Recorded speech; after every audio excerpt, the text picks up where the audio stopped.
Welcome to Picks with the Professor, the show where a real statistics professor gives you sports betting tips. I am your host, Professor Sides, and I've built a set of mathematical models that I call Sideline that assign probabilities to various sports outcomes, and that'll be the driving force behind our picks. I'm going to talk about in this episode. So let's cover 6 Major League Baseball games to be played on Wednesday, April 19th, 2023. In case you're new here, check out the webpage on the banner. It's www.pickswiththeprofessor.com/new. Got some other goodies at that website if you haven't played with it yet. Read up a couple explanations, got some historical data, lots of fun stuff over there. If you're interested in projections and picks for every single game, only covering 6 of the 15 here. If you want the other 9, sign up on Dub Club. Got a ton more A and B grade picks. I believe the only 2 C grade picks I'm going to cover today because I think they're worth talking about here on show, with the other 9 picks are all A or B grades. So a lot of goodies over there if you sign up on Dub Club. That link is in the show description. But even if you're not there, I'm still thrilled that you're here. Remember that sports are unpredictable, so the discussion of the show projects a typical game. It does not try to forecast it to a T, as it'd be foolish and impossible goal. As I mentioned, we take that long-term view on here. We're looking at this thing probabilistically. We understand that we're going to lose some games. There's no way to magically win all of them. And I wrote this out as a comment, I believe, here in yesterday's episode, in case you missed it. The key is that I want the most accurate model possible. That's what I believe I've built with other sports. Some of y'all see me, I compare them to all the other models that I can find out there that you can get for free to compare mine to anybody else because I stand behind my work. The bottom line is when I say 60%, I do want that team to win 6 times and lose 4. I do not want them to win 10 times. Why is that? Because sometimes when I see 60%, we're going to be on the 60% team, and sometimes we're on the 40%. We're gonna be on the other side of that. And so it's this long-term look of if I can make a model, and I believe I've done it, where when I say 60%, it actually hits at that rate. And we play the 60% games at -130 and the 40% at +170, picking our spots where the odds are wrong. Then we're going to make money in the long run. Well, that unfortunately means we're going to lose some games, but in the long run, it's going to pile up our winnings. We did it last year. If you were with us, if you weren't, so far, the A-grade plays have come through. The B-grade plays are starting to head towards that profitability, but just haven't done as well. The C-grade picks in the long run are kind of supposed to be pretty near break-even. They've had some bad variance too, but in that long run, it's going to work out. I think everything will start trailing behind those A plays soon enough here because, again, the strength is we know we're going to lose some, but we know we're also going to win some favorites, win some dogs, going to be a little bit of both. Recording Wednesday show here on Tuesday afternoon, so don't know how Tuesday will play, but thinking back towards Tuesday and thinking about going forward, what I always say, please remember good and bad variance will occur. So as much as I'd like to see it be profitable every single day, that's just an impossible reality for anyone who does sports betting. Before we get to today's slate, some reminders. Please hit that like button if you're on YouTube. Also, if you aren't yet, please consider subscribing or following. It's free. And if you turn on notifications, you won't miss any college basketball, MLB, or college football content this channel provides. Reminder, the way I scale things, A-grade money down plays return 4 units. That is the risk plus win equals 4. Might bet 2.5 to win 1.5. Might bet 1.5 to win 2.5, whatever it is. That way we leave all options on the table. There's no favorite too big, no dog too big for us to play. If there's value, and this allows us to play it without having to get into this situation that I know some people have talked about. If it's big minus odds, when you're flat betting, you might risk a ton, right? So this way to scale it kind of helps prevent that, because you'll be risking more on the favorites, but not so much more that it really hurts you too bad. And again, the Google Sheet provides all the results to show how the system can be profitable. Again, on the website of last year's results, if you want to go back and check out how we did on those. B-grade plays return 3 units, C-grade plays return 2. It's just the way I scale it. A lot of people, you don't want to play the C-grade plays. Don't blame you there. I'm kind of playing them here as official picks a lot of times just so you can kind of see the difference between the grades. But those C-grade plays are very much, I'm not I'll talk about them, but otherwise, a little bit more up in the air on those. The B-grade plays I like, the A-grade plays I love. It's kind of the way I usually think about it. I'll try to give the commentary as to what I'm really thinking about it under the hood here on these games. That's all I got then for you here. Before we get going, one last reminder, take what you like and leave the rest. 1 p.m. Eastern, Giants at the Marlins. Got a lot of day games here on this Wednesday. Should be a lot of fun. Going to grab the Giants here as a B-grade pick at minus 110. Alex Cobb versus Trevor Rogers. Y'all know I'm a big Alex Cobb fan. He's had 3 good starts, not going deep, mainly in that last one against the Dodgers. But otherwise, he's looked good. Trevor Rogers hasn't. Rogers having that really good rookie season last year was pretty terrible. This year started off not looking very good at all. It's a pretty big discrepancy with regard to the starting pitching, and that's the main reason why I'm on the Giants. The model says it should be Giants minus 110. I think it should be higher than that. I think it should be more like minus 115, minus 120. I do think the Giants is a great investment here. Even if you had to pay minus 115, I think that's a reasonable price to pay. Obviously, shop around. Make sure you're finding good prices. If you're betting baseball throughout the season, that's going to really add up. But I think Giants minus 110 a really good look here. Again, I'm all over them just based off of I really like Alex Cobb, and I don't think Trevor Rogers that good. The model gives him a 98 grade, and I just think that's too high. I don't think he's that good. I've seen enough of him. I think the model's looking at historical data, which it has to do, and that's strong on the whole. But when you look at his historical data from 2 years ago, I just don't think I've seen a lot of that same pitcher. So I'm just a little bit more down on Rogers than the model is. So because of that, again, minus 110, I think is pretty good investment. We've also talked a lot about the Marlins this year and that they are, a little bit right-handed heavy, makes them a little bit worse against righties, makes them a little bit more dangerous against lefties, but against righties, it's an offense I definitely want to fade. So if you want to take a team total under, I know those Marlins team total unders paid out really well down the stretch last year. Would be something I'd be interested in here again against a pitcher that I think is as good as Alex Cobb. I think the Giants got the edge on offense and reliever and starter. They're on the road, but I think this should be priced higher. Again, Giants minus 110, a solid investment. Sideline projects a total of 8, actual total 8. So not a total I'm messing with. If you did do something, again, that Marlins team total under might be a different way to look at it. But if you don't want to get too complicated, just focus on the Giants. They've got edges all over the field. It's a road game, but I think they should be priced higher than this. So I like minus 110 a lot. Tuesday p.m. Eastern, Rangers and the Royals. I'm going to grab the Royals at plus 100 even money, minus 100 plus 100. I guess it's the same thing, right? As a B grade pick. Model says this is a straight up coin toss that the Royals win this 50.1% of the time. So anything that's a plus in front of Kansas City's name is a good play according to the model. Even if it's slight minus, I think it's fine. I wouldn't want to go too high though. Once you get really past minus 105, I think you've really lost all the value in this one. But I do think this is a coin toss game. So getting plus odds is something that I want to be all over on this one. And the main reason why is that I think Brady Singer's the better pitcher in this game. Not that Martin Perez is a bad pitcher. He's an above average pitcher. And he's looked really good in his first 3 starts this season, but the underlying metrics are really concerning for him. And I'm just not sure that he's going to be that much better than average this year. And obviously for the Rangers, given the, DeGrom and Eovaldi, and Gray, if Martin Perez is just average, it's not bad for a 3 or 4. He can give them everything they need. But I'm just not sure he's as strong of a pitcher as Brady Singer. And I think we're getting some value in this number because Singer has been terrible so far in 3 starts. And the underlying metrics say it's not as bad as it's looked. It's a little bit of a concern, but he's been really good here for us last year, historically speaking. Singer's a really good pitcher. I think he's the better pitcher. I think we're getting some value because people are a little bit more concerned about him than they should be. Maybe it's a terrible year for him. It's really early. You never know. I always hear people talk about early in the season, they don't like to bet because they're like, well, I don't know that much. Well, here's the thing, sports books don't know that much either, right? They're looking at the same data I'm looking at. They're modeling the same things I'm modeling. There's a lot of uncertainty all around, and that can give us some edges if we take a stance on something and if we're right. My stance on this one is I just think Singer's the better pitcher, and so I think we're getting some value because I think people are freaked out about those first 3 starts. I think he'll figure out. I think he'll be fine. And again, this Rangers offense, not at full strength right now, I think it's a great bounce back spot for him to pitch well enough, and or if nothing else, given the fact that offensively and bullpen wise, these teams are pretty similar. I think the game in Kansas City can help them get it done. So I like the Royals here. I think there's just some value on this pick here around, or hopefully at plus, around even money, or hopefully for you plus odds if you can shop around and find a really good price. The other interesting thing about this total might be looking at the Royals team total over or the game over, depending on how you feel about Brady Singer. There should be a lot of runs. This game is going to be a score fest. The model projects a total of 10. I'm seeing 8.5 and 9 out there. I definitely love going over as long as it doesn't go up to 9.5. I have to assume this number is going to go up as people realize what this weather's doing. This reminds me a lot of times with these totals the day before. When there's weather involved, people just don't really take it into account very much until people like me get involved. the night before, overnight, early morning, and those totals jump. I have to assume this total is going to move a lot because the weather is going to set up for a lot of runs. Kauffman Stadium can be a really hitter-friendly ballpark in the summer.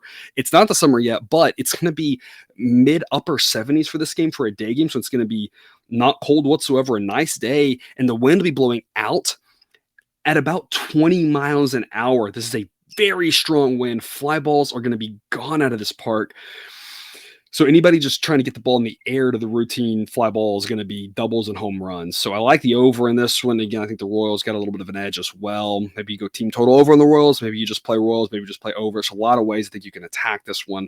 But the odds makers are just missing a little bit based off the prices I'm seeing right now. 3:37 p.m. Eastern. Cubs at the A's. Going to grab the Cubs here at minus 175 as a C grade. The Cubs continue to play really well. The A's continue to not. The bottom line on this one is I just like fading James Kaprielian. The A's are a team that, as I've talked about, I think there should be some value on them getting these big plus odds. I've heard cousin Jared talk about that, and I don't disagree with that whatsoever. It's just I think they've got a better chance with some of their other starters. Fujinami the other day was a guy I talked about who had been bad early on, but I thought he was going to be better than that. Sure enough, he kept him in the game. Couldn't quite get it done, but kept him in. Kaprielian is not that guy to get it done. He is absolutely terrible. One of the worst starting pitchers in baseball at this point. Justin Steele, young guy who continues to look well. The underlying metrics, he's not as good as that 142 ERA, but he's still a good pitcher. Now gets a 91 grade rating, continues to rise up those ratings. Just a massive starting pitcher mismatch here. A good pitcher versus a terrible one. The Cubs, I feel like this number should start with a 2. That's probably a little high because the model still isn't that sold on the Cubs relievers or offense.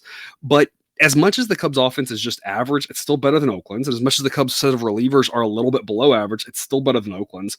And again, I just can't say this enough that I want to fade James Kaprielian. I don't want to pay too big of a price on the Cubs. That's why this only gets a C grade. As I mentioned yesterday, is just a reminder. Remember, the grade has nothing to do with the probability the team wins. That's the probability they win. I can give you a number that the model gives. The grade has to do with the edge, the value proposition that it has. That's what long-term makes you a successful sports bettor. So there's not a ton of value on this one, but it's definitely a side that I want to add to my portfolio. Even though it's only a C grade, I want to be invested on this one just because I like fading James Kaprielian. And I have to imagine we're only going to get so many more chances to do it. He's so terrible. He's got a 12.15 ERA. And the advanced metrics say, oh, it shouldn't be that bad. It should only be in the 8 or 9 range. Again, it's only 3 starts, but we saw the same thing last year. It's not like this is new for him. He is really, really bad. With a massive starting pitcher mismatch like this, this should be the Cubs here at minus 175. Again, a C grade. Model says it should be 162, but I just feel like it should be higher personally. I don't have to always agree with the model. I think the number should be bigger. I think the A's are a decent team to take a chance with. It's just not in this spot, is not one that I want to be on them with. Weather-wise, it'll be chilly at Oakland, mid-50s. Wind will be blowing out fairly strong. A night game, the wind dies down as the night goes along and runs become harder and harder to come by once the sun sets. But we're going to be looking at a little over 10 mile an hour wind blowing out the entire time. There's a reason why this total is a 7.5 or 8. Model says 8.1. So model thinks a little bit higher. Day games in Oakland can see a lot of runs. So it would definitely be a situation where if I was going to play the total, I'd be playing over. But again, if you're looking at team totals, Cubs team total over might be the way to stick just because Kaprielian is just so terrible. I'm sure he's a really nice guy. I'm sorry if his friends or family are watching, but starting pitching wise, he's just not up to par here especially against a pitcher like Justin Steele. So kind of looking at the over, looking at the Cubs team total over, and again, backing the Cubs. Don't want to pay too high of a price, but as long as you're still starting with a 1, it's probably not a bad investment in a game that should go Chicago's way. 4:10 p.m. Eastern, Braves at the Padres. You're going to grab the Braves at minus 108. A grade play here. Charlie Morton versus Nick Martinez. And I feel like a little bit of a broken record, but it's a massive starting pitcher mismatch here. Charlie Morton starting off a little bit better than he has the last 2 seasons. Again, I think there were good explanations for why he started off slow in both of those. The underlying metrics not overly positive for him, but they're not bad, and he still is better than average, versus Nick Martinez is a guy I've long been not a fan of. The model's not been a fan of. Talked about it last year, talked about it a bit this year. Massive mismatch here. Martinez has a 5.60 ERA in his 3 starts, and the advanced metrics say it should actually be worse. So again, massive edge here at the Braves starting pitching-wise, massive edge at the Braves in the bullpen. Offensively, these two teams are pretty close together, but again, still without Tatis, I still give the Braves an edge offensively. They're on the road, but I think this number should be a lot higher. Minus 108 is a gift. I love this. And so again, just adding a little bit to this, scaling this one up, because I think the Braves are much more likely than the about 50% that the sportsbooks modeling would imply. Sideline says they win 56.3% of the time, that the number should be minus 129. I think it might even should be higher than that. Again, I know it's on the road and that matters, but someone going to swing is about 3%. The edge that the Braves have offensively, relievers, starting pitcher, is just astronomical in this game. I think this number should be a lot higher. Really mispriced game here. I love grabbing the Braves here at minus 108. I'm not really sure if people think the wheels are going to fall off Morton. They haven't yet so far this season, or people think Nick Martinez can magically figure it out. He hasn't yet this season. It's a massive mismatch here, starting pitcher-wise, and again, the Braves have the edge all over the field. So minus 108. A pretty good investment. Weather-wise in San Diego, low 60s, wind blowing mostly across. Total I'm seeing is 9. Model says 8. I might be looking at the Padres team total under. We were on that Discord on Monday night. Someone had asked me about the team totals, about playing it under, and I said I like the Padres team total under. Sure enough, they didn't score a single run all game. So again, there's some good value on that Discord. If you want access to that, sign up on Dub Club. Again, that link's in the show description. Same thing here. I'd be telling you to go Pirates team total under if I was going to play this one rather than the game under. I'm not sure how many runs the Braves score against Nick Martinez. Model just says game under, still a strong play. If you're just playing totals, under would be the way I would go. Assuming you're still sitting in 9.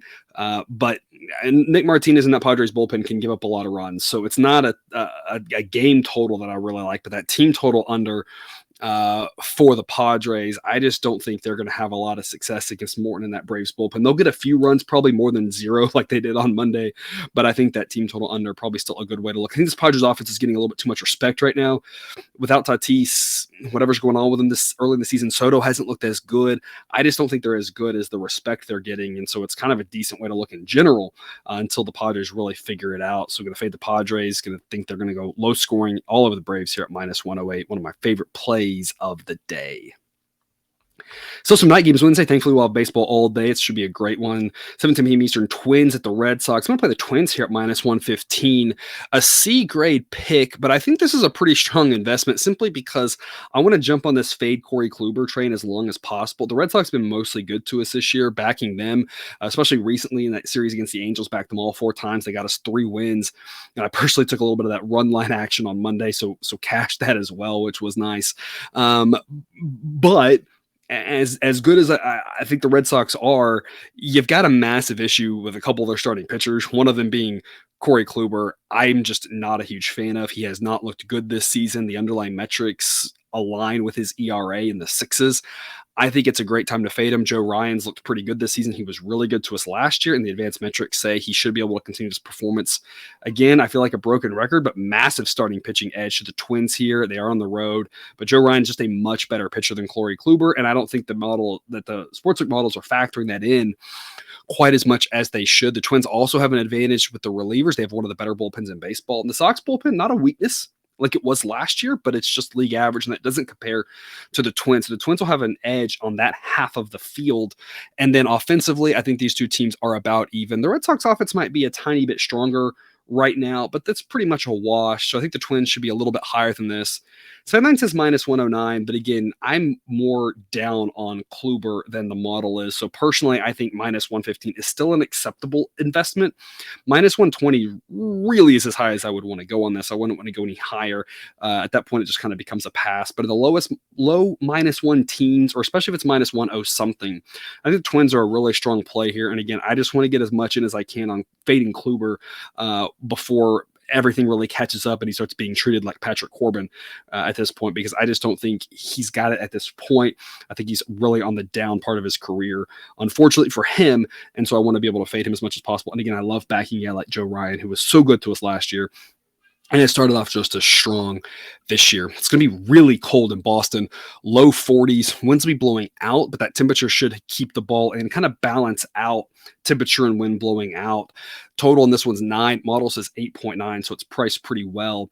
I mentioned previously Joe Ryan, a little bit of a concern at times, depending on the weather, based off of him being a little bit more of a fly ball pitcher. But again, on a cold day, I have no concerns about that, whatever. And of course, last time he was able to prove me wrong. I did really well keeping the ball in the yard last time out. But either way, no real concerns here, because while the wind is blowing out, the cold weather ought to keep the ball from flying. And so you're going to have to hit it pretty well to get it out in general. Of course, Fenway's still a hitter-friendly ballpark, but it's not going to be, a situation where I expect, 9 home runs or something in this game, because the temperature is going to make it where you're only going to have home runs really to the, home run friendly parts of that park, which is obviously if you could pop one up over the Green Monster, if you can really pull one down the line down to right field. So again, liking the Twins here, I think there's a little bit mispriced. Again, really just trying to get as much in as we can, fading Kluber as possible. So minus 115, C grade value, but definitely what I think that should be part of your portfolio here on Wednesday. Going to close out with Blue Jays and the Astros. Back the Astros here on the first 2 nights. Going to flip them back to Blue Jays here at plus 110, a B grade pick. Look, I've talked every Berrios start. Berrios has been bad on the road, absolutely. Here's the thing about Berrios, though, is we have to remember that while he does have an ERA around 8, the underlying metrics so far this season are much, much better. Is Berrios going to have a terrible season? I'm not really sure. He might, absolutely might. But here's the thing, is that in general, we have a lot of data on home road splits for pitchers, and typically the only home road difference we see is in the first inning. Home pitchers pitch better in the first. They have the right timing down of, national anthem and all that other stuff coming out there, right? And they're like ready to go. Whereas road pitchers, sometimes, your team goes out there in the top of the first and you have a 6-pitch inning and you're out there quicker than you think. Sometimes they, have a 30-pitch inning and score a run or two, or maybe none. And all of a sudden it messes your routine up. So we see a first inning difference. Other than that, we don't see a home road difference really in starting pitchers that's really discernible. So I'm not really sure why he would be that much worse on the road. It's not like he's pitching, again, when you consider for the park, right? When you control for that, obviously a pitcher in Oakland or Seattle or Tampa or San Diego, right? Going to do better at home, obviously. Right? We know that. But once you control for the park, you don't really see big home road splits. So I do understand that his home splits are terrible. I think statistically, that's just kind of an anomaly. I don't think it's real. I think it did happen, but that doesn't mean it will happen going forward. I kind of liken it to going to a roulette wheel. Sometimes you'll see 5 reds in a row, and that does tell you what did happen. But going forward, we still know it's 50-50, again, 0 and 00 aside, right? So I think in general, he's probably going to be a little bit worse on the road, as every starting pitcher is, but I just don't think there's any statistical justification to he's going to be terrible on the road. His underlying metrics this year are good. They've always been a little bit more favorable than he's done, but I just don't think he's anywhere near as bad as that ERA looks. And I think early in the season is a great time to take a stand against the sports books and say, other people, the way it's being priced, they're pricing some of these early pitchers as if they're terrible, and it's just some really bad luck, and there's some value to be made against them. We backed Berrios against the Rays at plus odds at home, and that was a great investment last time out, and I think the same thing here. I think there's value backing Berrios. I could be completely wrong, right? I don't know what's going to happen. I'm not trying to say I do. I'm just saying I think there's some value backing a guy like Berrios because he's not good. Absolutely. I'm not trying to say he's good, but I just don't think he's as bad as the perception is. And so that's giving us a little bit of value here because the model says he's actually the better starting pitcher between these two guys. And he's facing a guy in Luis Garcia who has an ERA just as bad as him. But get this, the underlying metrics are much, much worse for Luis Garcia. As an Astros fan, I've watched him. I've mentioned this previously. He doesn't look the same without being able to do his wind up, the little rock and the baby thing. He developed that previously in his career in order to get consistency, to try to have a repeatable delivery to get him in his rhythm. And without being able to do that, he hasn't been that good this year. As a fan, I don't like watching him out there. He hasn't been good, and I'm concerned. Maybe he'll figure it out. Obviously, as a fan, I hope he does. I hope everyone figures out. I root for success for everybody, right? But right now, it's not there. And so I look at two struggling pitchers, and the underlying metrics suggest that Berrios is actually the better pitcher. He's just had some bad luck, whereas Garcia just isn't looking right. And what I've seen with my eyeballs agrees with that. Yes, there's a little bit of a concern about Barrios on the road, but in general, I still think backing Barrios is a smart play here at plus odds. This Blue Jays offense is better than the Astros offense. The Astros do have an edge with the relievers, and that's probably going to matter because the fact that neither team starter is projected to go very deep in this game. But the Blue Jays relievers are competent enough that I think at that point it holds steady, because at that point you've got better Astros relievers against better Blue Jays bats, weaker Blue Jays relievers against weaker Astros bats. Not that either one's weak necessarily, but just weaker comparatively, because the Jays have a fantastic offense and the Astros have a fantastic bullpen. So really this boils down completely to the starting pitcher. And I know I think we're getting value because I think people are like, Jose Barrios, he's terrible. And it's like, I just don't think that's accurate. I think he's mediocre. I think he's decent. I think he's had some really bad luck. And if nothing else, I'm also getting to fade a guy in Luis Garcia, who I just don't think is right now with the changes to the rules, or I should say enforcement of the rules that don't allow him to have his same delivery that he's always had. Games, of course, in Houston, but plus odds in the Blue Jays are pretty good. Sideline says it should be Astros minus 105, that they win 51% of the time. So you're basically looking at a coin toss game. Plus 110 offers us pretty good value on the Blue Jays. Only B grade value. Hard to give A grade to backing Barrios, but again, maybe not hard to give A grade fading Garcia. So if you get slightly better price in this, maybe it is worth an A grade to you if you can get a plus 115. Just because, again, I have no faith personally in Luis Garcia.